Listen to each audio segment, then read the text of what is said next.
फैसालिनि जिउआव गियाननि जोबोद आंखाल जानानै दङमोन।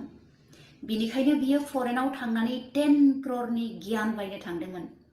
नाथाय बियो बे गियानखौ मोनबोनो हायाखै। दिनैबो फैसालिया गियाननि अभाबावनो दङ।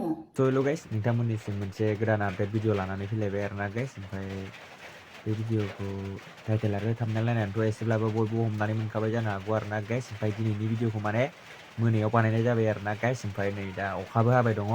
सोर सोरनिखि अखा हादों कमेन्ट खालामना खिन्थाहरदो आरोना गाइस। ओमफ्राय बे भिडिअखौ नायनानै लाग्रोदो आरोना गाइस।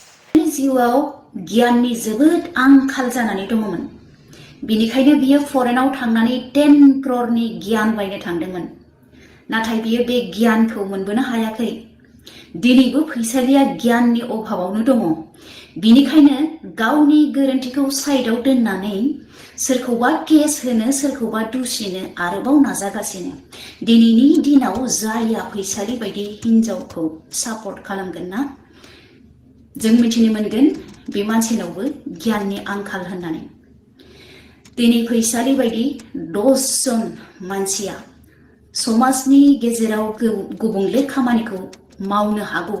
नाथाय बिनि अनगायैबो 90 जन मानसि दंबावो जायफ्रा समाजनि थाखाय मोजांखौ लुबैग्रा, मोजांखौ मावग्रा। दिनै आं फैसालिखौ बुंगोन, जुदि नोङो समाजाव सासे मानसि हिसाबै थांनानै थानो गोसो दङब्ला नोङो गुरै जानो सोलों, नम्र जानो सोलों। नोङो दिनैनि दिनाव सासे भिखारि बायदि जानानै थानो रोङोब्लासो जानो हागौ समाजाव नों जायगा मोनगोन।